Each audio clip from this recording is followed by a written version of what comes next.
முதல் ஒரு 24 piece 2 shot 50 piece வரும்போது ஒட்ட தான் செய்யும். அதுக்கப்புறம் வர வர அது கொஞ்சம் வேஸ்ட் தான் பண்ணிடும். குறைச்சிடணும். இல்லைன்னா அதை ஒரு தனியாக பிரிச்சுட்டு கும்பலில் ஏதோ 1 2 போட்டுருவோம். மொத்தமாக போட்டால் தான் 2 3 கலராக தெரியும். ஒரு நிறைய பீஸ் பண்ணும்போது அதில் ஒரு பாக்கெட்டில் ஒரு 50 போடுறீங்கன்னா அதில் ஒரு 2 போட்டு தான் இருக்கும். அப்படி அது மாதிரி வரக்கூடாதுன்னா நீங்கள் வெறும் மரத்தூள் இருந்துச்சுன்னா தண்ணி கலக்காமல் அதை முதல்ல இதில் போட்டு ஒரு வாட்டி ப்ரெஸ் பண்ணி எடுத்துட்டீங்கன்னா அதோட சேர்ந்து வெளியே வரும். அதுக்கப்புறம் நீங்கள் கலர் போடுங்க. பெயின் மரத்தூளாக இருக்கலாம், இல்லைன்னா அந்த டஸ்ட் கலரு ஏதோ போட்டு எடுத்துட்டிங்கன்னா அது வெளியே வரும். என்னுடைய ப்ரைஸ் வந்து பார்த்தீங்கன்னா கம்ப்யூட்டர் சாம்பிராணி வந்து பார்த்தீங்கன்னா 28,000 வரும்.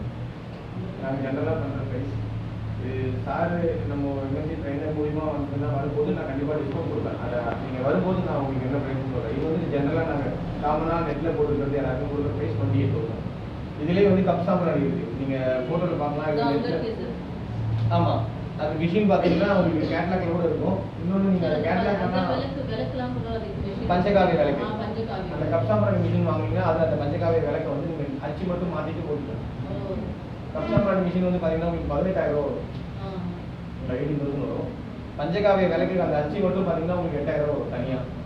அந்த மிஷின் வாங்கினீங்க 18,000 வாங்கி 8,000 வாங்கினீங்கன்னா தான் இருக்கும். ஏன்னா வெறும் கப் சாம்பிராணி கை மட்டும் அதில் வரும்.